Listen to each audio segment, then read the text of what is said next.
The countdown is on. Everything you need to get the edge at the end of the market day. This is The Close. It's the countdown to the close and the countdown to liftoff for the biggest IPO in history. Live from Studio 2 here at Bloomberg headquarters in New York, I'm Romaine Bostick. And I'm Katie Greifeld, kicking off to the closing bell here in the U.S. All eyes on SpaceX, but you can't ignore the geopolitics. That's a big reason why we're seeing a rally on the board behind me. The S&P 500 higher by about 1.4% after President Trump said that he was canceling tonight's planned strikes on Iran. You can see that sent stocks higher too when it comes to the NASDAQ 100 higher by about 2.6%. In response, you have Brent dropping once again, down nearly 3%, holding above $90 a barrel right now. And meanwhile, you take a look at what's going on in the bond market.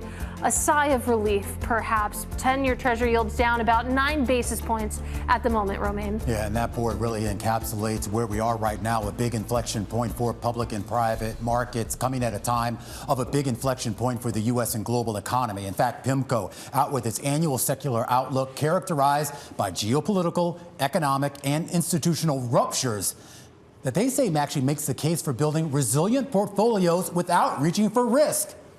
That's certainly a defensible thesis out there, but of course it comes on the eve of probably one of the biggest tests of risk appetite in decades. A record $75 billion IPO from SpaceX, a money-losing company with a lot of baggage that is still projected to debut at a price of 52 times sales, more than 8 times the average of the Mag 7 stocks. But as Brad Conger over at Hurdle Callaghan put it, this valuation, it isn't about peer comparison.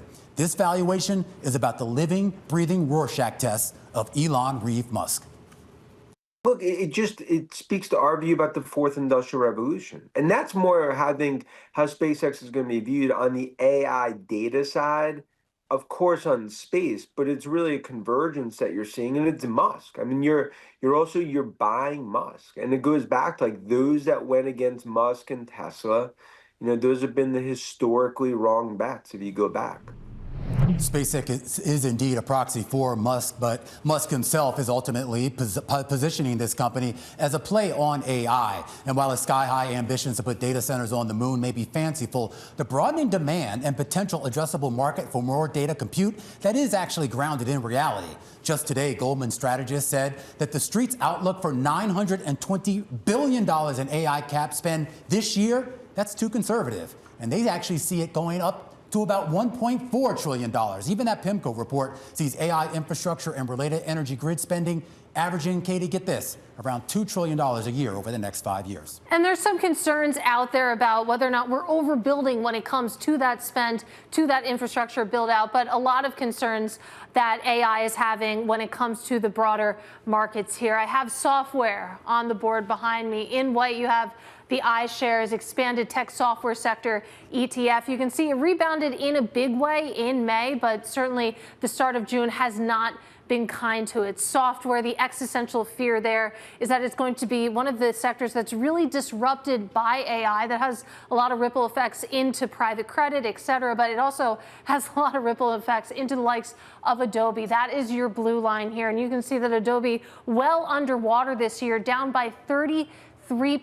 Adobe reporting after the bell today in the midst of all the hype that we're seeing around the SpaceX IPO and, of course, the geopolitics of the moment. But certainly keep an eye on this chart and keep an eye on Adobe after the bell, which we'll be breaking down here, Romaine. Between everything going on with AI, the big IPO with SpaceX, raising rates over at the ECB, and a lot of concerns about geopolitics, who better to kick the show off with than Richard Clarida, Managing Director and Global Economic Advisor at PIMCO and former Vice Chair over at the Federal Reserve Board of Governors. Rich, great to have you here. Glad to be with you again, Romaine. I do want to take a moment to talk about the report that you and Dan Davison and others put out yesterday, your annual secular outlook. And there are a lot of themes in there, but obviously, one big thing that you couldn't ignore was AI. Yeah. And you kind of described it as a potential disinflationary force because of increased productivity, maybe wage compression, but also presenting a certain degree of financing risk as well. Kind of square that circle for us. Well, you know, Romaine, AI's gone from really being a wild card what if to a major driver of economy and markets the next 5 years. Right now, we're seeing it in this CapEx boom. We talked about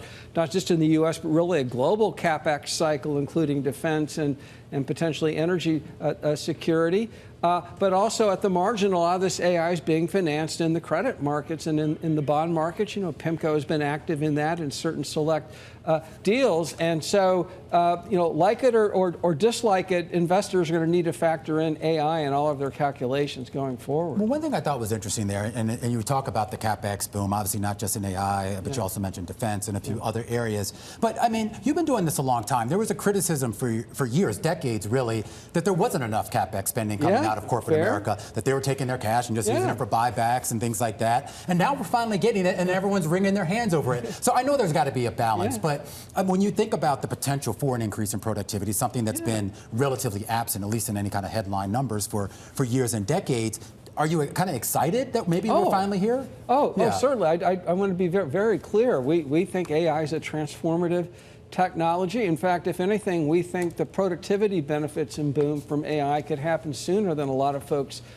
believe. But we're also humble. We don't have a crystal ball, and we think there's a wide range of outcomes. But let me be clear. We think this is how capitalism and financial markets are supposed to work. Attractive investment opportunities receive funding. And as I said, we participated in some of those deals as well, and I expect we'll continue.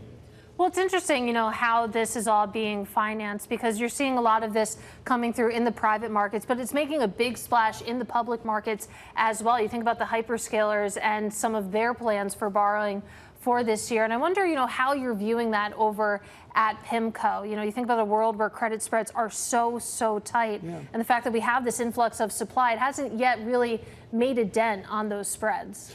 Well, there are a couple things going on. First, a lot of the companies that are issuing and borrowing are very, very prosperous and profitable companies. And so that's a big difference from some of the previous CapEx cycles where we've seen where a lot of borrowing is companies that don't have a lot of revenue or cash flow. So that's one big difference. But Katie, you bring up an excellent point. We do think we're in a world where investors are going to need to do their homework or hire firms to manage their money that does their homework, because you need to look at the details on the deal. You need to look at the way the deals are structured. And the details will matter. We believe that if you're going to provide liquidity in public markets, you should be paid for providing liquidity in public markets. And so we look at each deal on its own merits. And talk to us a little bit about, how this is wrapping into the view that you put out yesterday about the credit loss cycle. You sort of think about the heavy spending that we're seeing on AI. Obviously, there's going to be certain companies that come in a big way and, really try to spend there that maybe don't have the fundamentals to fall back on the way the Magnificent Seven does. And I was hoping that you could sort of thread that needle for us. Well, there are a couple things that we highlight in the essay that I'd like to bring forward. The first is that a lot of the incremental growth in lending in the last dozen or 15 years has been in a particular segment of the private credit markets, in particular direct lending to middle market companies. That's probably the area of the credit market that we would highlight as the one in which the credit loss cycle has begun already to turn. Right now, you see it not so much in actual losses as you do for creative financing, payment in kind, and other arrangements. But as I said, this is going to be with us for the next 5 or 10 years. Opportunities will be there, but it's also important for investors to do their homework. Is this when we start to talk about not only the increase in CapEx spend across industries, this is a global story? Are we going to see a better share of this spend from, say, Europe, for example, Asia, maybe even some of the emerging market nations? Exactly. So when we highlight this in the report, we're talking not just about the AI piece, which is really relevant in the U.S., and also, frankly, some Asia countries that are going to be big providers of the chips and silicon into AI CapEx. But in Europe, there's a real push, as we all know, for really now, they really mean it, to increase defense spending, in particular in Germany. And so CapEx there maybe have more of a defense. And then also in Europe, a big push on continuing on the green transition. I am curious, and I know, you're not, picking stocks or anything like that, but there's a lot of people focused on this SpaceX IPO, not only for the company itself, but the idea that it could be a catalyst for a much broader investment in not just AI, but the space economy, a lot of new areas of the world, and really beyond this world, that haven't been invested in. Have you started to kind of factor that into your economic forecast about maybe the potential increase and broadening out of economic activity around these new technologies? Oh, sure. And again, we want to be wary of thinking we have false precision. So I think we're more confident in the direction of travel than necessarily in the pace and the path to the destination, but absolutely. And again, I'll defer to your equity experts here about how to think about the IPOs this week, but they're certainly eye-popping numbers. Yeah, I mean, you can't ignore them, right? I mean, not only this, and then maybe we get another $1 trillion IPO in a few weeks or months. And now turning it back to the area I know better, macroeconomics, obviously buoyant equity markets and financing availability for companies also increases wealth value. There's a wealth effect in consumption in the economy, and that's an important tailwind for the economy. Absolutely. Well, you know, to broaden back out, I mean, to get to the conversation we were having. Hey, Katie, I'm just going to interrupt you just please. for 1 second. We are getting some breaking news actually right now on SpaceX. The registration filing has finally been declared effective as of today, June 11th. And as Bloomberg reporting has been, the document says the price will be at $135 a share. Obviously, there was a lot of discussion about the fact that this wasn't a traditional range that you typically see on these road shows where everyone has to sort it out. It was basically, this is what it's going to be. Just tell me how much you want and be thankful if you get any piece of it. Exactly. Maybe less surprise here than a traditional IPO, given that it seems like this price was very much set at $135, and as you said, sort of a take it or leave it for investors. Rich, I do just want to give you a final statement, and then we have to go. And I apologize. I mean, SpaceX, unfortunately, is bigger than you today. Understood. You're welcome back. But I do just want to, in all seriousness, just get your general view on this idea of the cost of capital. Particularly in light of not only this IPO, the debt, the borrowing that we've seen in the debt markets by a lot of these companies, and the idea that, at least in Europe, you're in a rate hiking cycle. Who knows what happens with the Fed next week? But there are a lot of people betting we could be on an upcycle here as well. Well, look, the energy shock in the Middle East has pushed the ECB and perhaps some other countries to hiking rates. We don't think that's not our baseline for the Fed. We think the watershed will be wait and see for a while. But importantly, the borrowing that you're talking about in credit markets is potentially going to be putting some upward pressure on credit spreads that are at very tight levels, and also probably lead to some important changes in some of the private markets as well. Rich, always a pleasure to have you. We got to get you back soon. Richard Clarida, there, of course, a global economic advisor over at PIMCO and former vice chair over at the Federal Reserve. Now back to that breaking news. We are finally getting confirmation of what Bloomberg has been reporting, $135 a share for SpaceX. That is now confirmed, and that will start trading as soon as tomorrow. Bloomberg Tech co-host joining me and Katie here in Studio 2 to talk a little bit more about this. And obviously not a surprise on the pricing. I think what a lot of people want to know is just how oversubscribed this darn thing is. Yeah, massively oversubscribed, and the math is static, right? $135 a share, 555.6 million shares. They'll raise $75 billion. What I'm told is that this was Elon Musk and Brett Johnson, the CFO, setting terms. And while the bankers will make a lot of money, they had very little to do with setting the price. It got set pre-roadshow, and it stayed that way. Now, you're exactly right. It's not just oversubscription on the institutional side. We'll work out in the wash what the allocations were.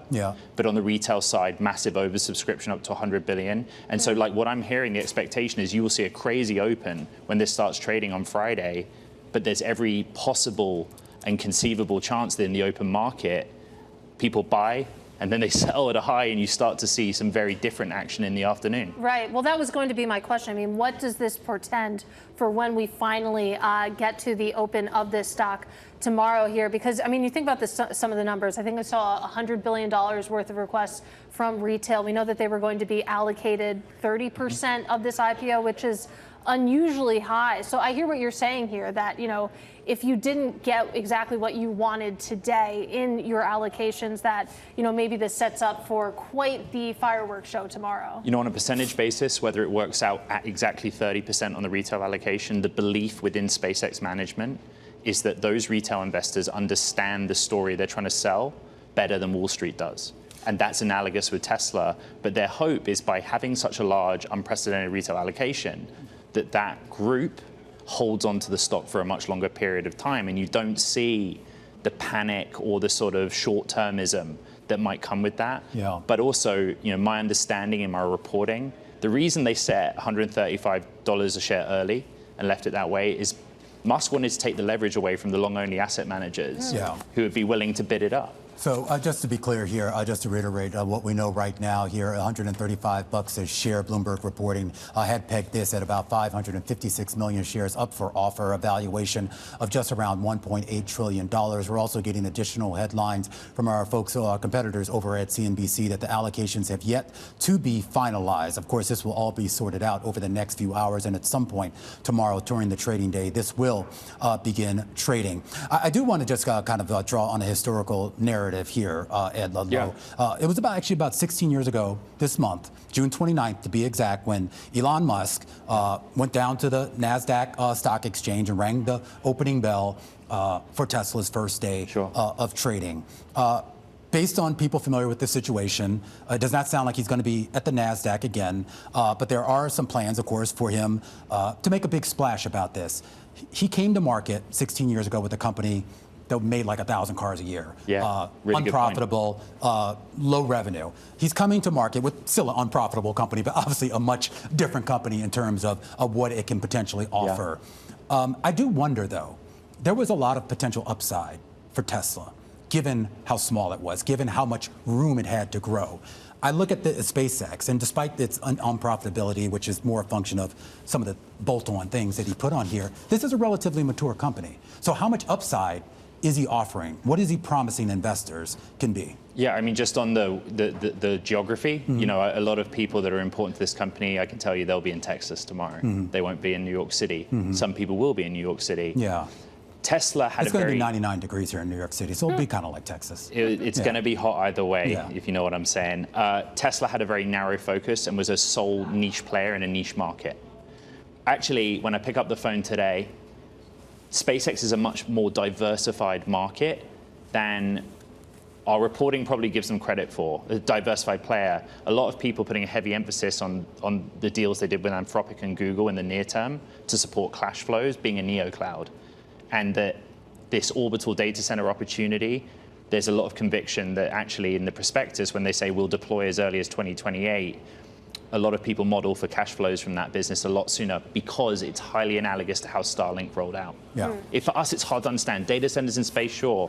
For them, it's just another satellite that does something different. Yeah, well, it's amazing. I mean, just in the last couple of months, I feel like SpaceX really introduced that phrase into the vernacular.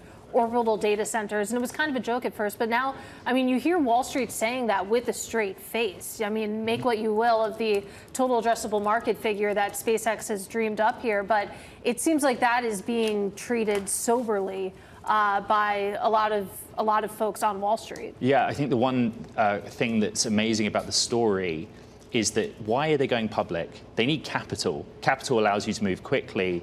The story we broke last night about them already having IG status at the three agencies is a big forebearer of the next thing to happen. They'll come back to the capital markets and raise more money, whether that's through debt or different equity. That's the working assumption here. So this IPO is a moment in time. But basically, most of the asset managers and the institutionals, they see this as a great return on equity. They think they want to see SpaceX raise and deploy capital rapidly. Absolutely. Well, Ed, really appreciate you rushing to set for us. That is Bloomberg Tech co-host Ed Ludlow. And let's keep this conversation going now with Lauren Grush. She is our Bloomberg Global Space reporter. She joins us now. And Lauren, so first of all, talk to us about this company because, it's best known, of course, for the rockets that it sends up into space. That's in the name. But Elon Musk would have you believe and certainly has positioned this company as an AI company. But talk us through the fundamentals as they stand right now. How much truly are we talking about an AI company versus a rocket company? Well, I think what they're banking on is that you will remember the success and what they were able to achieve with their rocket launch business, and by using that, then you can parlay that into potentially success with this new AI venture. But yes, I mean, SpaceX is primarily known for being a rocket launcher. It famously brought down the cost of launch by pioneering commercial reusable rockets, and it was very successful at that. It's hard to understate just how valuable this company is to our current space program. They are maybe the most important partner that NASA and the DoD have for getting their assets into space, launching astronauts to the International Space Station, cargo to the International Space Station. So without SpaceX, our space program would be in rough shape. And so I think using that, you can see how they've transformed that launch industry, and maybe investors will take that bet that they can do the same with AI. Do you think that we're going to see a little bit more competition there? I keep seeing Jeff Bezos and his head popping up everywhere now. I mean, he's obviously trying to build out not only Blue Origin, but what he's doing over at Prometheus Labs. I am curious as to whether sort of the first mover advantage that Elon Musk has currently with SpaceX, and to a certain extent what he had years ago with Tesla, that might be a little bit different if we bring you back for a conversation 2 years from now. Definitely, but yeah. I think you have seen that in the space world. It is very hard to catch up to SpaceX, especially with launch.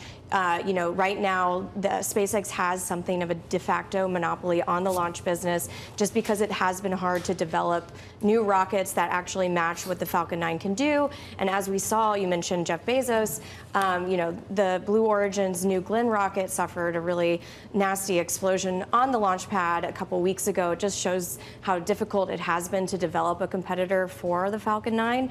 And so, when it comes to AI, obviously that's a very different business than the launch business. But, as we've seen, Elon's companies definitely drive things forward in a way that maybe most people wouldn't expect. And the fact that they're focusing on the infrastructure of AI, I think kind of sets them apart in this new endeavor. And let's marry together AI and space and talk a little bit about orbital data centers, that conversation we were just having with Ed Ludlow, because I'm taking a look at your recent reporting, and Elon Musk, he actually did produce a design of what one of these AI data centers satellites would look like. I mean, how far away are we from that design actually becoming reality? Well, you mentioned that first mover advantage. I would say that SpaceX also has that as well. With their Starlink satellite system, they have more than 10,000 satellites in orbit right now, and they're hoping to use that experience to then help create and design these data centers. And in fact, Elon gave an interview, I think it was on Monday, where they revealed the design of these satellites, and he said it was actually easier to design the data center satellites than it was the Starlink satellites, because they don't need as much antennas on them.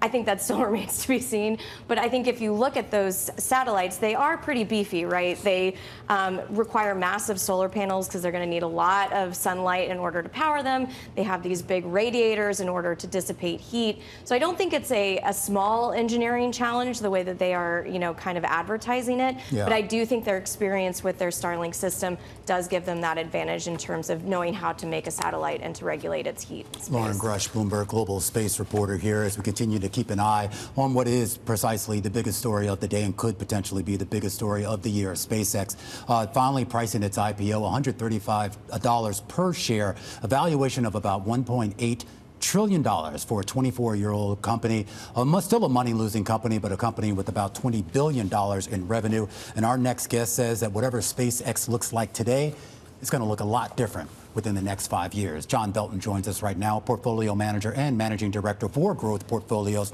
at Gabelli Funds. Is SpaceX a growth stock? Hey, Roman. Yeah, SpaceX is the ultimate growth stock. I think this is a company with potentially unlimited growth potential ahead of it. This is definitely going to be a long-term story. I think it's going to take time for the stock to kind of find its groove in the public markets, but there's definitely a lot of really exciting opportunities ahead. Absolutely, and it's always a good reminder for our viewers. I mean, buying into these mega IPOs in the first few weeks and months typically tends to be a money-losing proposition. As of course, Facebook, the former biggest IPO, at least of a U.S. company on a U.S. exchange, we saw that first year was just brutal for investors. But of course, if you go back and look at that chart from 2012 to now, it obviously was a prescient investment. You invest in some of the biggest growth names out there, John. When we start to talk about the runway, where we start to see meaningful returns for this stock, what does that look like to you? Is it sort of a Facebook story where you have to wait several years, or are we going to be talking a much different story in a few months? Well, I really do think Tesla is probably the best comp I can think of in the public markets for this. And it's not just because of Musk, but I think in both cases you have a established, by many metrics, profitable business for Tesla, the auto business, and for SpaceX, Starlink. And then you have kind of built on the same foundational technologies, some sort of moonshot bets on the other side. So for Tesla, things like humanoid robotics, and a bunch of other things. And for SpaceX, that's going to be the AI business. So I think Tesla is probably the cleanest comp I can think of right now in the public markets for SpaceX. Well, to your point, you think about Tesla, how it's treated in these public markets. There's absolutely an Elon Musk premium that's built into that share performance, into its valuations. It's not valued as a car company. And I wonder whether, now that we have SpaceX going public, whether both of those stocks, whether the market can support an Elon Musk premium for two different giant companies, John. Yeah, I know Tesla, it obviously does have a Musk premium, but I believe that it's a stock that trades on long-term earnings power or long-term earnings potential, earnings forecast, however you want to define it. You've got an auto business that in the Tesla's case, they did about $6 in EPS a couple of years ago. And so I think, when the fundamentals are really clicking for that business, you can kind of frame the stock as, the auto business represents a lot of the value that the public markets is ascribing today.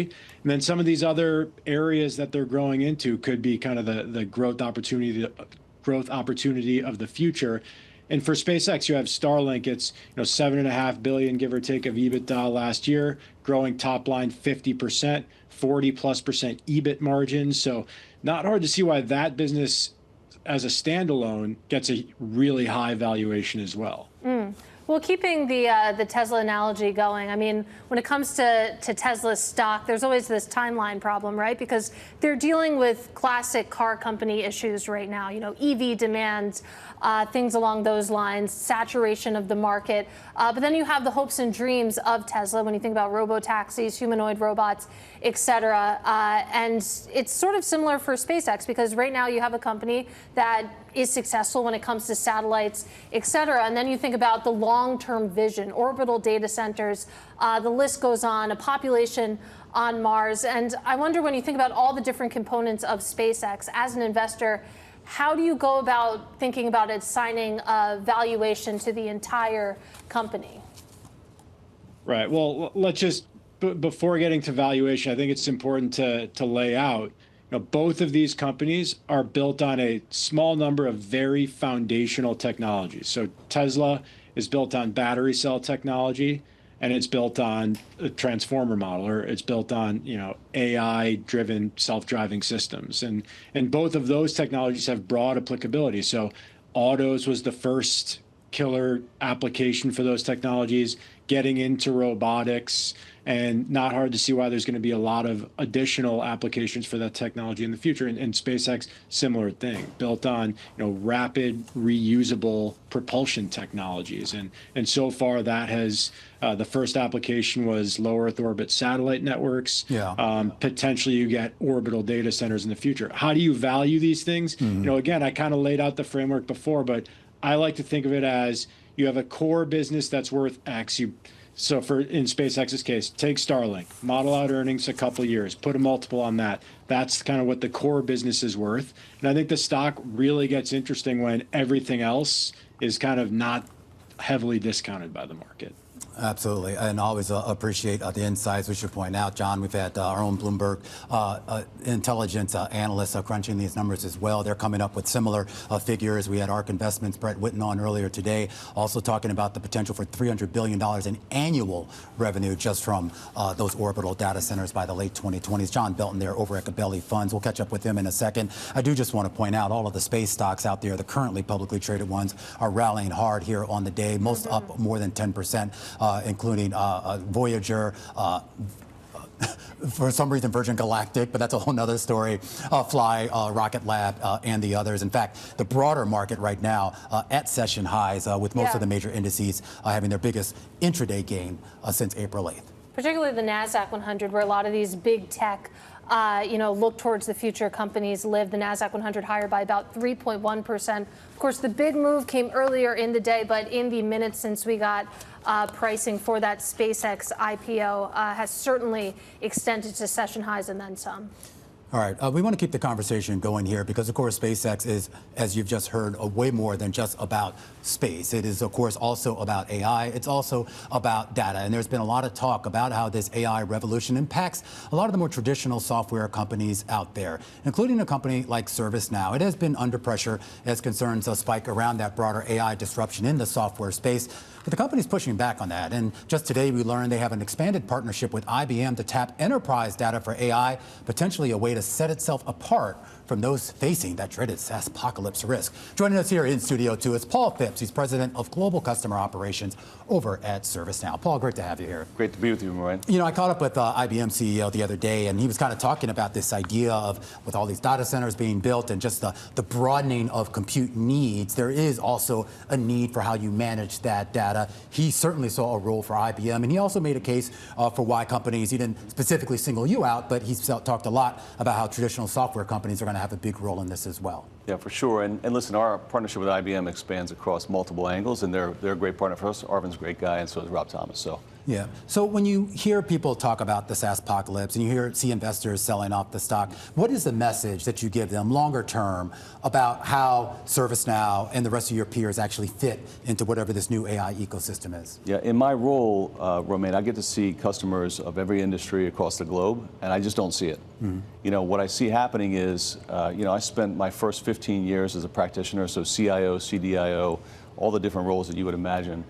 And never would I think I'm going to rewrite my core enterprise platforms with custom software. And so when I talk to customers about this, their entire thesis is we're going to use artificial intelligence to actually drive what differentiates us in our marketplace, in our industry, for our customers, not rewrite the great platforms they've already invested in. Let's talk a little bit about, what those usage numbers actually look like, because you just put out your 2026 Enterprise AI Maturity Index. You surveyed 4,500 executives to do so, and your headline finding was that 59% of organizations are using agentic AI at this point. And, I'd love to hear what you think that number means, because I could see it from both sides. Someone saying like, wow, that is very high. That is more than half. On the other side, you could hear, given all the hype, all the conversation that we've been having around enterprise AI, that could look pretty low. I think the interesting point about that survey is also that only 9% are actually scaling AI to see real ROI and business benefits. So I think we're a long way to go. I think the next era for AI is from acquiring intelligence to actually execution and operationalizing that at scale. Mm-hmm.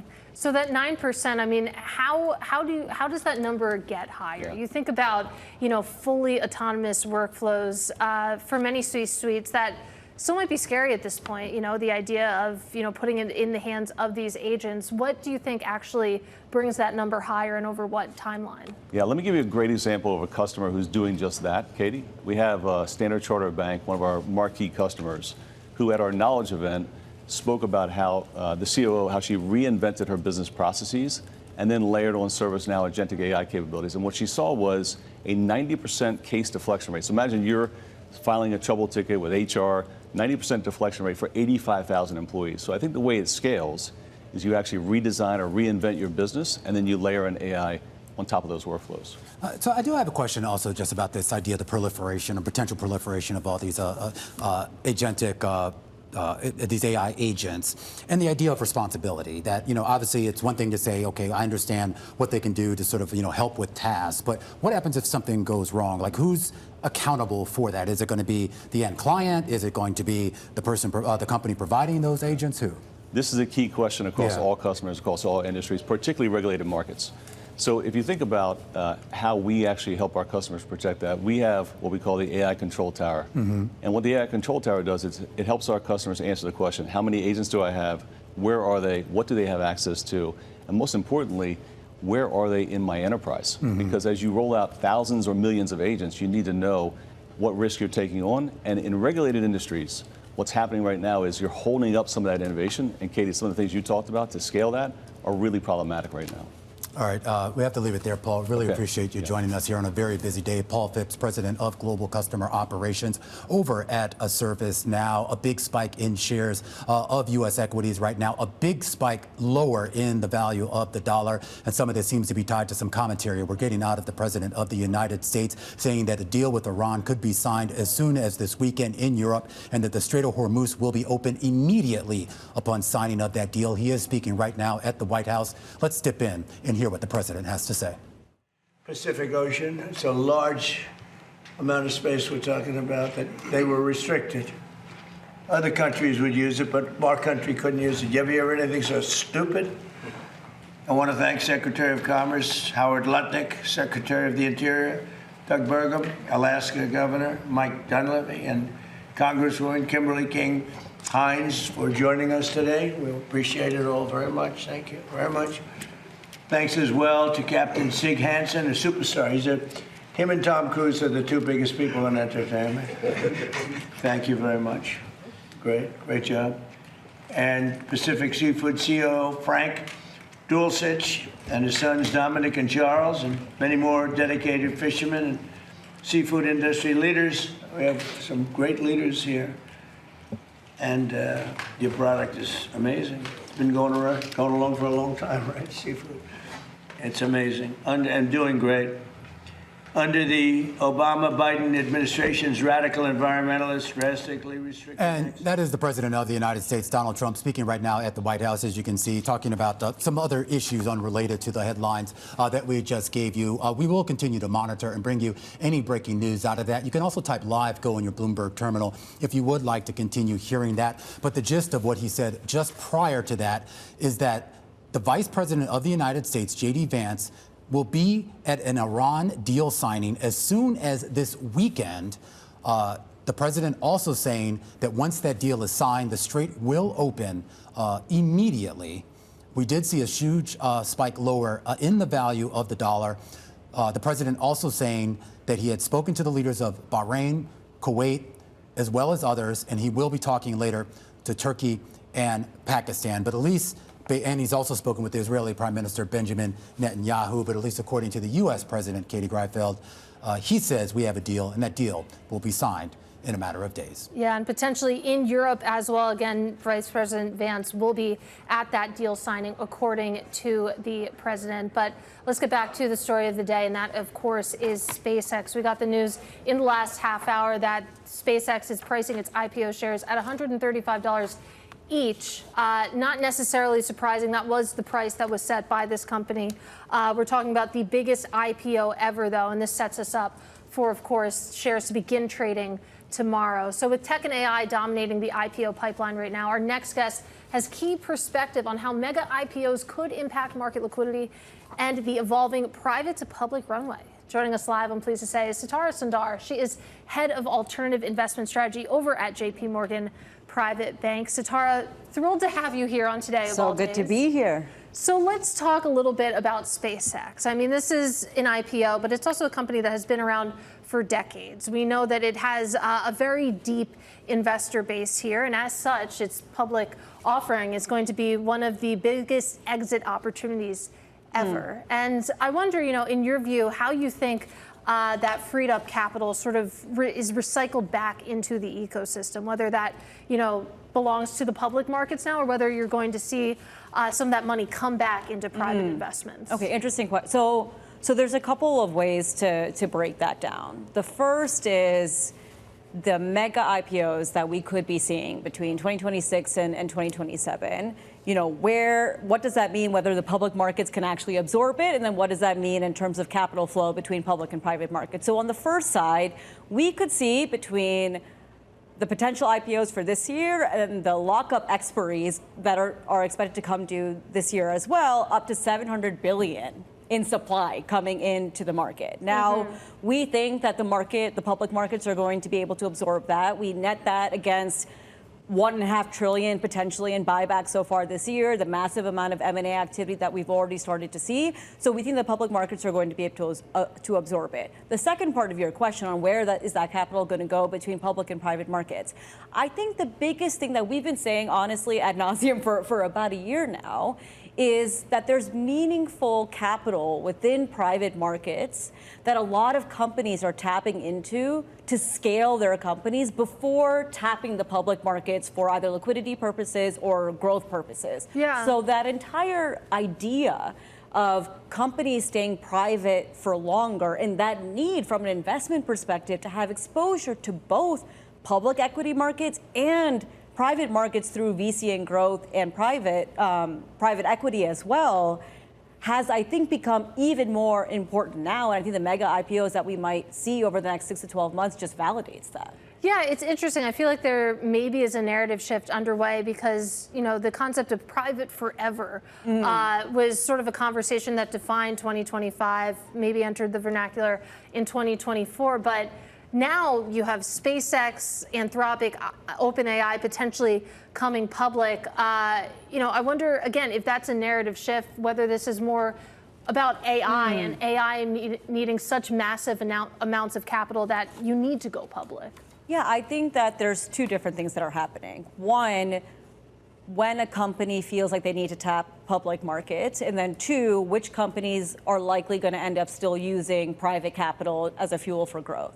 I think what you're likely going to see, which I think is the point that you're making, is that these thematic-oriented companies, whether it's the entire artificial intelligence value chain from infrastructure, which was already dominated by the hyperscalers, now into what could be the next wave of the foundational models and the application layer, there's going to be more companies that are likely going to end up tapping the public markets from a liquidity perspective and just given the capital raised. But on the flip side, I would be remiss if I did not mention that still 85 to 95% of companies with revenues greater than $100 million are private. And I would note, and sometimes, I get some pushback to this, but I would note that the private markets are looking more and more like a representation of the real economy. And public markets are going to start looking more and more like a representation of technology, artificial intelligence disruption, and thematic-oriented investment. Well, there's nothing controversial about that. I mean, Excellent. we've heard I'm that happy from that a you lot of agree. that. Yeah. Well, no, I mean, we cover this every day, and we've seen that evolution, particularly here on this program, a program that a few years ago always spoke about were public markets, and there's much more of a balance. I do want to talk about those two rubbing shoulders, though, as well. And let's talk about it from the CapEx side. I know you talk about this idea of a lot of CapEx spending in the pipeline. Earlier today, your colleagues over at Goldman basically said that current CapEx projections are actually too low. They actually see that hitting about $1.4 trillion just on the AI side this year alone. And we had Rich Clarida on over at PIMCO earlier. Their forecast is that we can average roughly about $2 trillion a year just for the next 5 years. So my question becomes, if that demand is there, meaning companies need that cash, I know you said it'll be a mix of public and private, but do you think that the terms will be more favorable for the investor if it's done through private markets, whether it's private placements or private debt in some way, or through the public markets with IPOs, et cetera? Look, I think that corporate finance 101 is like when you're thinking about balance sheet management, whether it's I'm trying to tap public markets or trying to tap private markets, I'm going to see what terms are most favorable for me when I think about scaling growth. And what you've seen either from the hyperscalers or some of these larger companies that are available on the private market side, at least for now, there's a mix of folks who are either tapping the public investment grade debt market and how likely, honestly, even in the next 10 years, we're probably going to see a massive shift in terms of even the top constituents. Right now, most of the people who tap the investment grade markets are financial companies, and that's likely going to change to the hyperscalers given the debt that's needed to fuel the growth. That same thing is going to be said on the private market side too. Of the capital that's needed, 25% of that is likely going to come through private markets. With regards to where the money goes in private markets, we had a GDP report that showed basically 70% of our economy in the most recent quarter was basically AI tech related, more or less. There is this idea that even in the private space, everyone's looking at it through the lens of AI, no matter what type of company. Apollo just said today they're going through their portfolios, looking for making sure companies are AI resilient. Even the companies, the private asset managers that are sort of investing in, factories and just more real economy stuff, if you will, they're still looking at it through the lens of how do they deploy AI for better productivity, better efficiencies, how do they protect themselves. Does that become the dominant theme for the next few years, no matter what you're investing in, whether it's something pedestrian as a tractor maker or a factory, or whether you're investing in a high-tech company? Artificial intelligence is not a sector, it's a platform technology with which everything is going to be built on top of that, full stop. So that means across a variety of sectors, whether it's financials, whether it's industrial automation, whether it's physical AI, which we think is going to be the next wave of this when you think about robotics and machinery and autonomous machines. That is 100% true. On the flip side of that, we also think that there's probably going to be areas like live entertainment, sports, luxury and experiences, those things that are AI proof, that are also going to be, from an investment perspective, we've at least seen from client conversations that people are either looking for the understanding that AI is going to be a platform technology that everything is built on top of, but on the flip side, there will be areas that will either be immune or from the arts and the entertainment side, people are going to be leaning into live experiences a lot more. Heavily, And we're starting to see a lot of, even if you look at the real estate side, real estate in general has been a tough place to invest in over the past few years. But what we've actually seen from a return perspective is luxury real estate, luxury hotels have actually posted pretty decent returns over the past few years for, I would argue, this purpose, that people are looking for things that will be able to insulate them from the AI trend. I do want to bring power into this conversation as well, because you point out in your notes that the bottleneck here is power. Yes. And I think about something that BlackRock's Larry Fink said at Milken, basically saying that futures on compute are going to become an asset class. And it is an interesting time. I mean, just thinking about power, the idea that you could see asset classes being built in real time. And I wonder, what your conversations around that sound like, what investors are looking at, and what the opportunity set at this moment does look like. Look, I think that there's a couple things. Within private markets, I think a lot of focus has been on the generation side. We're a little bit more focused on the transmission and distribution side. We acknowledge the fact that our grids and the entire energy system, whether it's in the United States or outside of that, was built in the 60s and 70s. So there's a lot of investment that's needed on getting that generation to the ultimate end user. That's one. And then two, I would be remiss if I also did not mention the fact that one of the structural shifts that we're likely going to see within artificial intelligence moving forward is a shift towards companies that are trying to create vertical integration from the power side to the chip side, all the way to the application layer. So I think the new thing that we're likely going to see over the next 3 to 5 years is a lot more companies that are focused on the entire vertical integration versus just bespoke focus. I am curious, when we talk about the private markets, and I know there's been a lot of talk about some of the issues coming out of the most recent vintages, and I don't want to relitigate that here with regards to what those valuations are. But we do know we're going to get a new vintage, some new vintages pretty soon. And I am curious as to what you think the appetite will be for that particularly amongst the types of clients that you deal with, and more importantly, will the liquidity be there to actually take advantage of these new vintages as they come? I think, one, we have still seen appetite for people investing within private markets, whether it's for two different reasons. One, this confluence of themes that we've seen right now, whether it's the next phase of artificial intelligence, whether it's fragmentation in terms of geopolitical fragmentation and what that means for the world, and then ultimately what those two factors mean for inflation, the need for inflation-resilient income, whether that's infrastructure or pockets of core real estate, or less correlated and differentiated return streams has become paramount. And with public markets, especially on the equity side, increasingly concentrated, people leaning into core buyout for global differentiated return streams as a representation of the real economy, plus even alternative sources of income, even within the direct lending side, but more so towards like the asset-backed finance side versus just the corporate senior secured direct lending side. That we feel like that impetus for the need and the strategic necessity for alternative investments is there. And then two, on the liquidity side, the other side of the impact of these mega IPOs that are coming to market and the fact that we have already seen a massive pickup in M&A activity versus what we've seen over the past few years. Distributions are coming. So there's a lot of investors that are thinking about re-upping, so they ensure that they are not naturally getting divested and therefore under-allocated to private markets from here because the distributions are going to come soon. All right, Sitara, got to leave it there. Great to get a good amount of time with you. That is Sitara Sundar. She is head of alternative investment strategy over at JP Morgan Private Bank. Of alternative. That was a great conversation. No, it was really wide-ranging as well. A great check-in on sort of the private markets and the tentacles into the public markets. Let's talk about the public markets, which are set to get a lot more interesting tomorrow. Sort of split screen action here. One of the big stories we're following is that SpaceX IPO making history, selling shares at $135 each, giving it a market value of $1.77 trillion. But the reason why you're rallying right now at this moment, Romain, the S&P 500 close to session highs, same thing too on the NASDAQ 100, has to do with the geopolitical front. President Trump canceling planned Iran strikes tonight and saying in the last few minutes that a signing of a deal could take place as soon as this weekend in Europe, but it's not clear whether Iran would actually participate in that. Yeah, a lot of big question marks as to exactly what's going on there. Remember, we only have confirmation from one side of the negotiating table. And I just want to stay with markets for just 1 second because we talk about the increase that we're seeing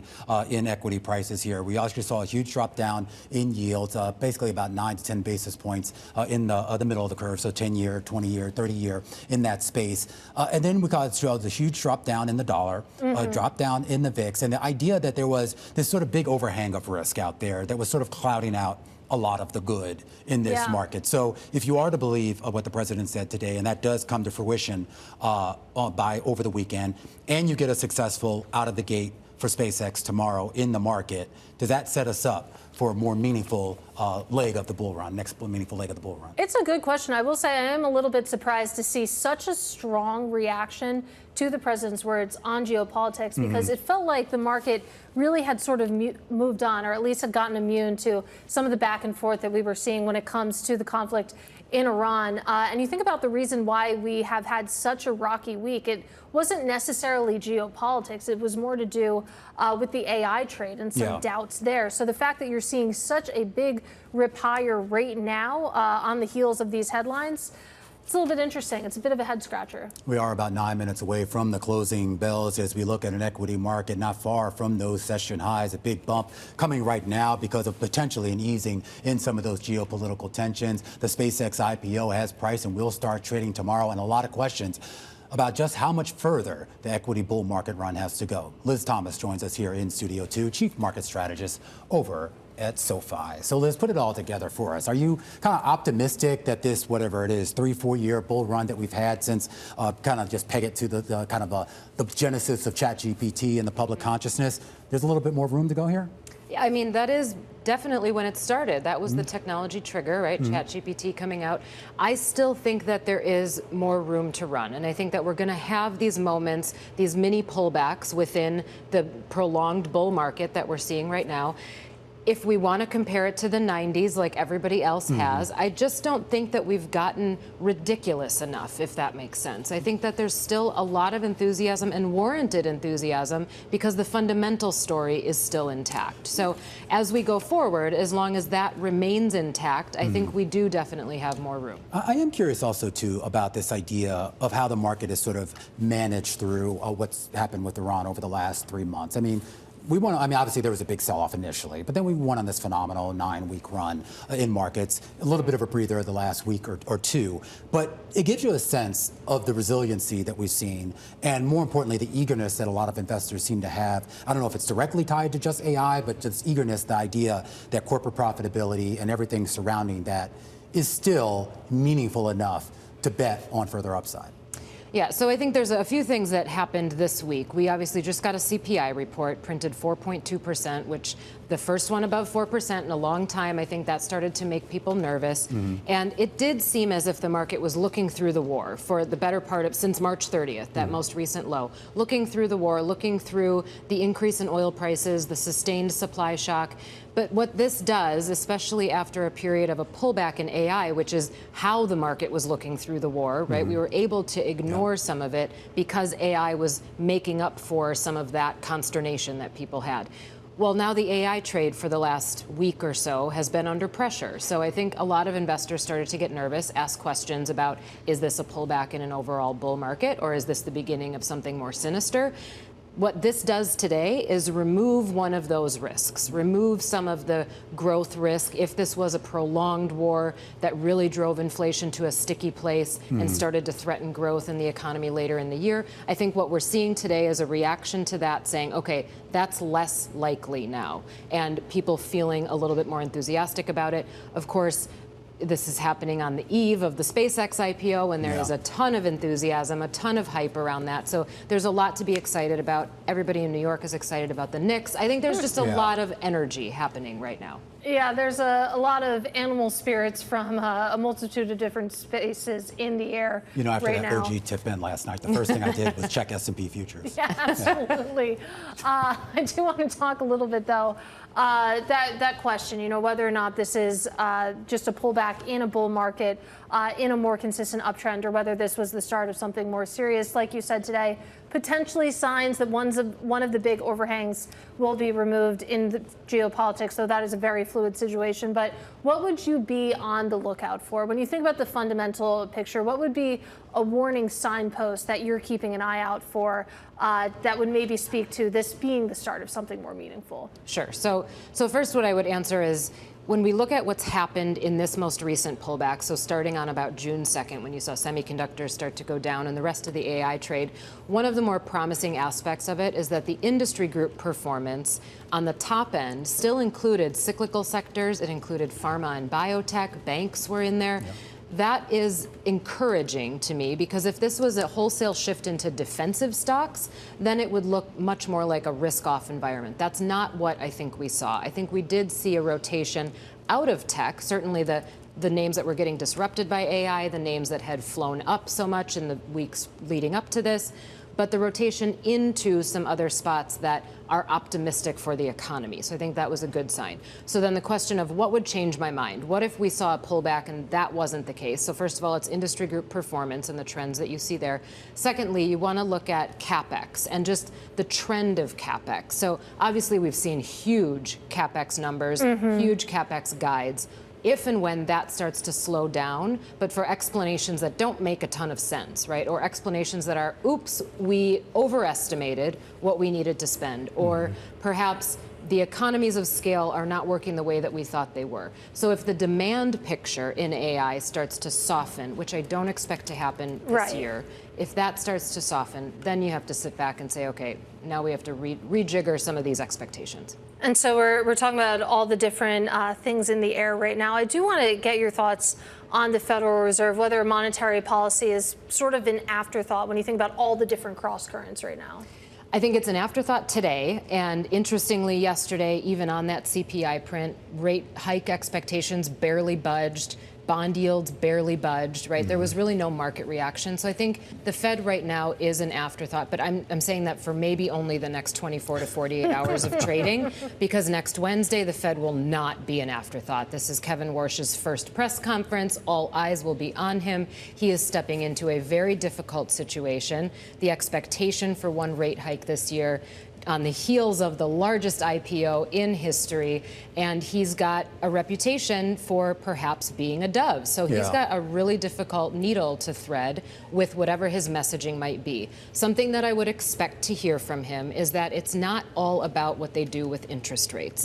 He has been very clear that he wants the Fed balance sheet to be lower, and that I think the message may become something more along the lines of what we would do if the yield curve got uncomfortable, how they would manage that with the balance sheet. Liz, Great to have you. We've got to leave it there. Liz Thomas, Chief Market Strategist over at SoFi, as we count you down to the closing bell. Stocks not far off of their session highs. Katie Greifeld, no surprise, the 5 biggest percent gainers in the S&P, all in the chip space, SanDisk, KLA. But the biggest sector is actually materials. No kidding. International paper. Yeah, man, what really speaks to what a topsy-turvy day this is. Have you ever seen how paper is made? You know, you don't want to see it. It's like watching sausage being made. It's disgusting. Beautiful. All right, we're going to count you down to those bells and break down the biggest IPO ever. The Closing Bell, Bloomberg's comprehensive cross-platform coverage of the U.S. market close, starts right now.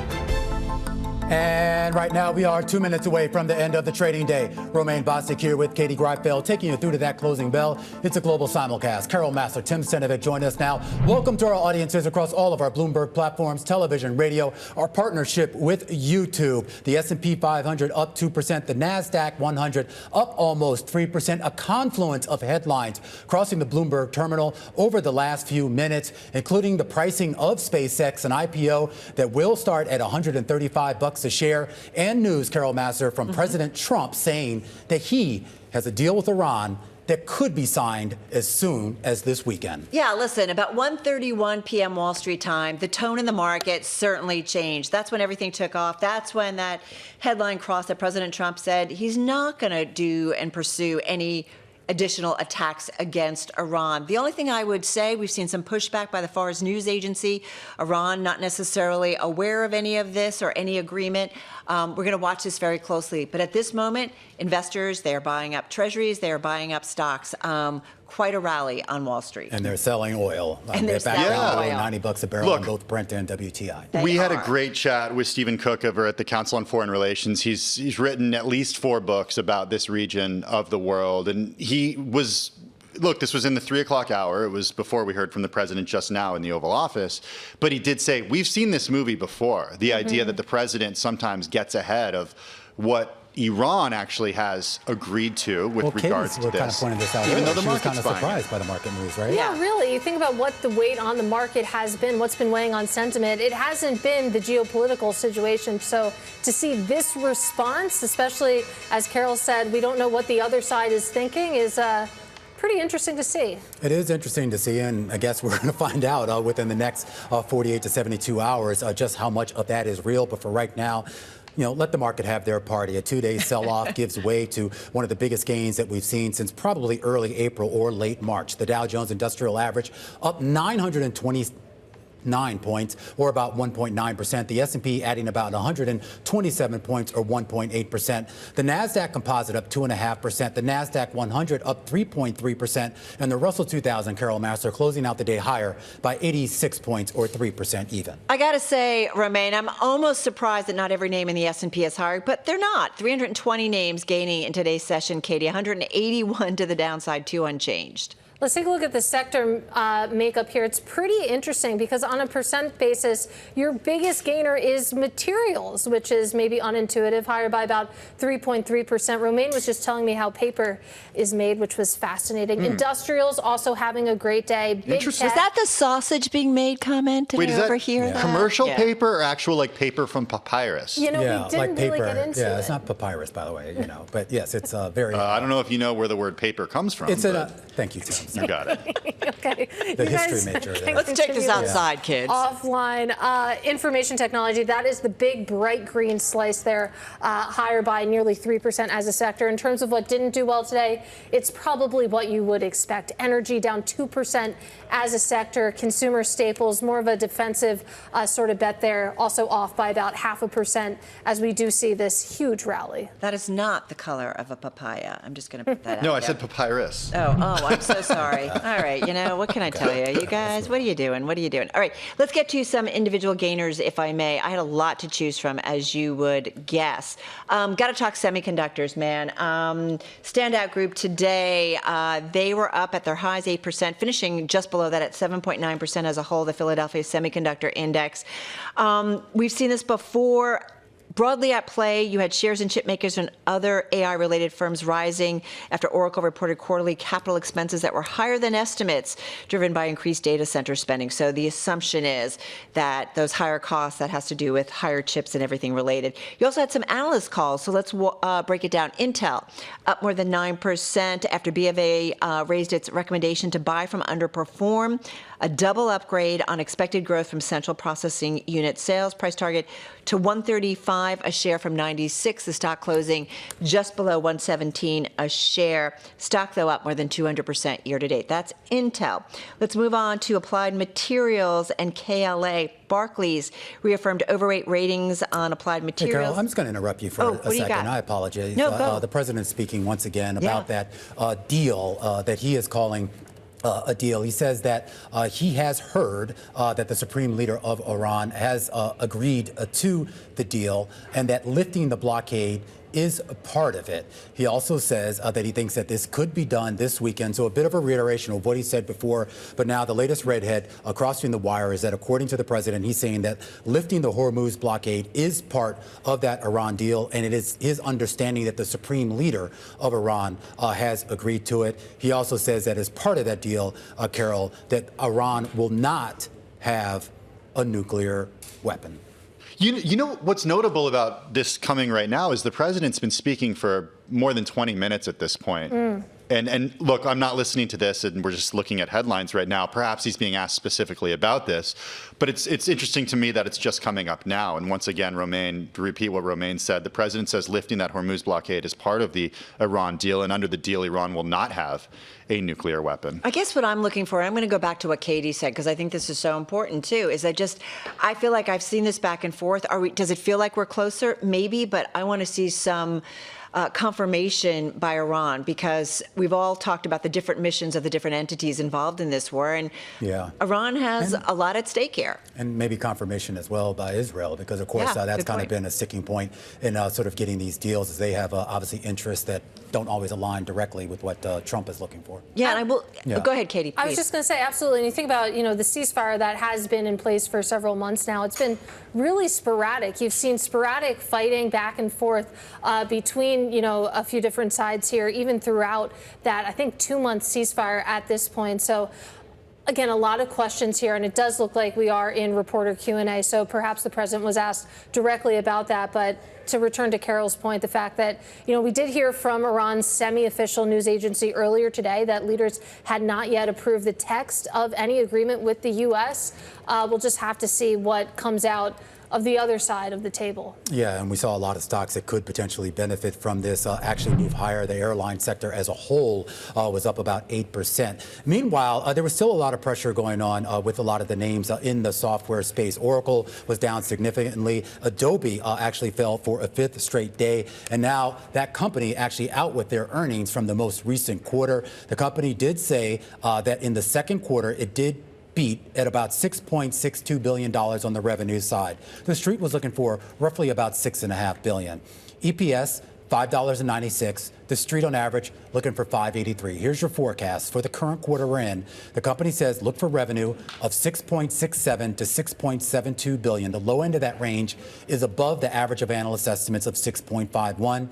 And Carol and guys, the adjusted EPS range $6.05 to $6.10 a share. The low end of that range is well above the average of street estimates of $5.77. I mean, as we know, this company's been taking a pounding. Another headline crossing: the company's CFO Dan Durn departing the company June 15th. Again, this stock is down about 37% year to date. We are seeing now the stock turn negative, now down about 1.7%, Tim. Yeah, the redhead, the Adobe sees third quarter revenue coming in $6.67 billion to $6.72 billion. The estimate was for $6.5 billion.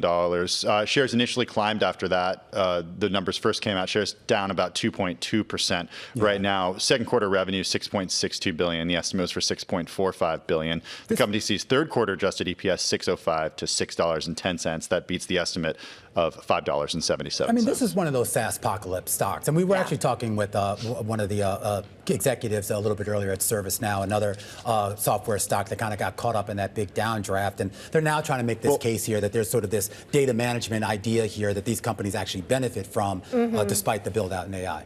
I was talking to a video editor last week who's been using Adobe's tools for years and paying for them for years. He's freelance, and he said the number of startups where he can actually just essentially type in a prompt, leave, go pick his kids up from school, and then come back. Wild. And that editing is done. It's unbelievable. He's been doing this for 25 years. Then why did it take so long to get that Nori clip on the web? Which clip? Never mind.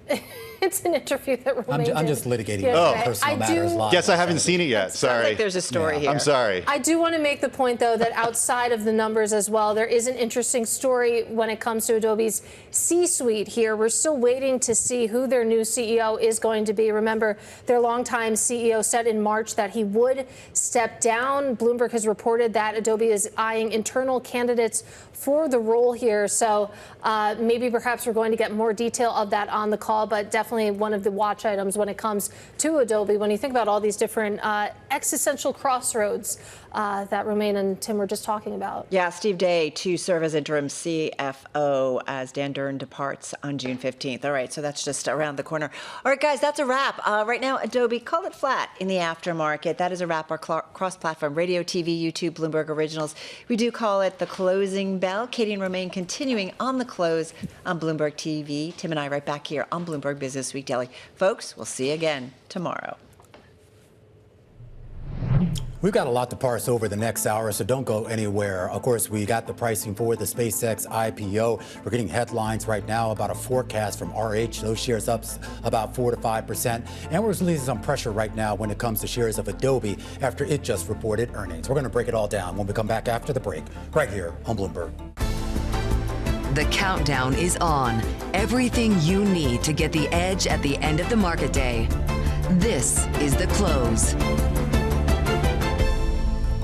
Welcome back to The Close. I'm Katie Greifeld. And I'm Romain Bostic. A strong rally in U.S. equity markets. There was a lot of optimism coming into this day, partly because of the sentiment shift, because of the expectation of the SpaceX IPO. And then about midday, we got some headlines out of President Trump asserting that he had indeed struck a deal or a memorandum of understanding, as he put it, with Iran that would not only end the war, but in his words, open the Strait of Hormuz as soon as that deal is signed. He actually said that J.D. Vance, the vice president, would be going overseas to broker or to sign that deal, at some point this week. And of course, that remains to be seen. But for right now, the markets just, well, they took off with it. You saw a 1.8% jump in the S&P 500. Yields were lower.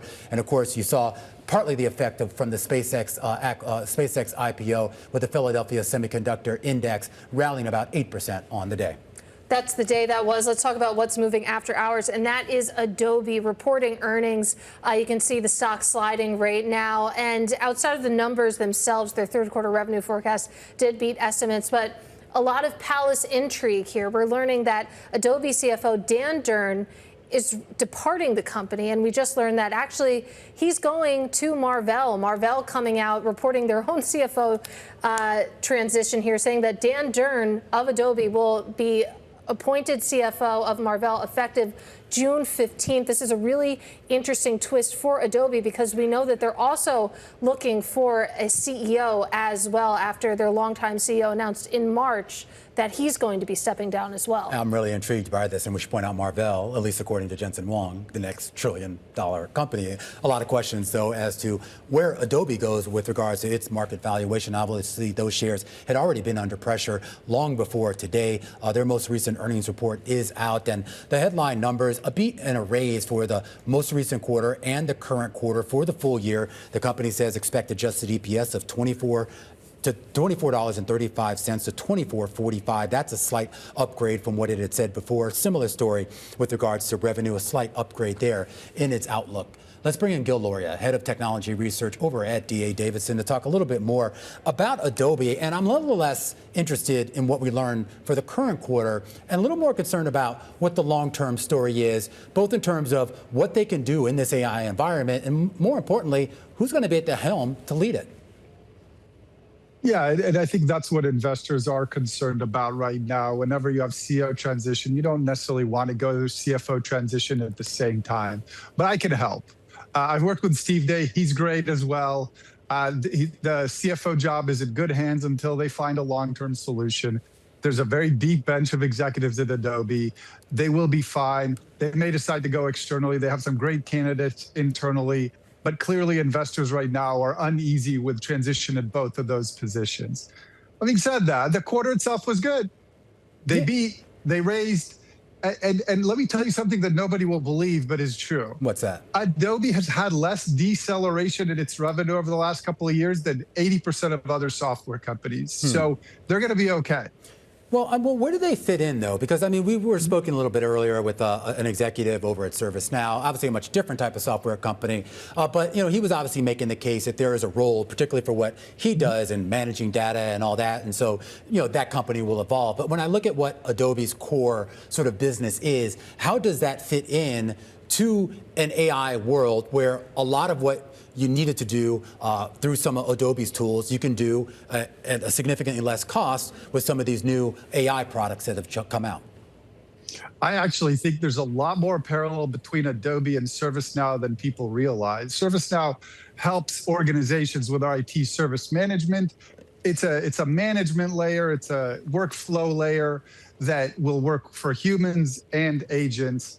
Adobe does the same thing for the marketing organization. Adobe, we as consumers and users just think it generates images. It does a lot more for Adobe customers. It helps them manage their entire campaign, which isn't just generating an image, it's managing the image, managing campaigns, measuring them, and helping their customers' marketing organizations. And in the same way, Adobe's products increasingly and in the future will be used by both humans and agents. That's true for this entire class of software company. They help their customers manage an entire business. They're not just solving a point solution such as creating an image. And I understand that's the perception on Adobe, but again, if that was true, their revenue would have decelerated last year. Their revenue would be decelerating. It's just not. They're growing revenue 10% at one of the highest margins in all of software, more than 45%. Right. I understand the narrative. I understand that from a consumer perspective, we're not sure why we need Adobe, and yet all their customers continue to use them, and evidently more than they did last year. And I mean, just to paraphrase, you know, one of the points that you're making, it sounds like you're saying rather than being doomed by AI, you actually see a future in which Adobe is being used by AI. It's just being used by these agents that are going to run all of our lives. Yeah, and that's true for this entire class of software company. I don't want to make it a foregone conclusion. I don't want to say that there's no risk at all. There's execution risk. These companies have done one thing, which is create software for humans for decades, and now they need to pivot to make their software available to these agents and work for both humans and agents at the same time. And this is not an easy transition. They're all struggling with this transition. But that doesn't mean they're doomed either. As long as they execute and adapt to that world and work with OpenAI and Anthropic and their customers to incorporate OpenAI and Anthropic's agentic capabilities into their products, they will do fine. And again, I'd argue Adobe is doing fine based on the numbers they just reported. All right, Gil, got to leave it there. Really appreciate your instant analysis here. That is Gil Luria, head of technology research over at D.A. Davison, talking about those Adobe figures that we just got. Shares down about 6% or so after hours. Of course, a lot of C-suite transition as well, potentially disrupting the market right now for Adobe. But coming up, we're going to get back to SpaceX because the rocket company making history with the biggest ever IPO. We'll discuss next with Dan Ives. He is Global Head of Technology Research over at Wedbush. He joins us next. This is The Close.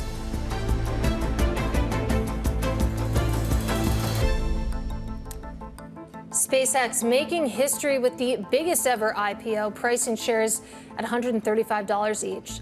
Dan Ives, he is Global Head of Technology Research over at Wedbush Securities. He joins us now. Dan, great to have you with us. So, of course, the pricing there, not exactly a surprise, $135 a share. But let's talk about some of the oversubscription numbers, because Bloomberg reporting, we're talking about 4 times oversubscribed for this IPO.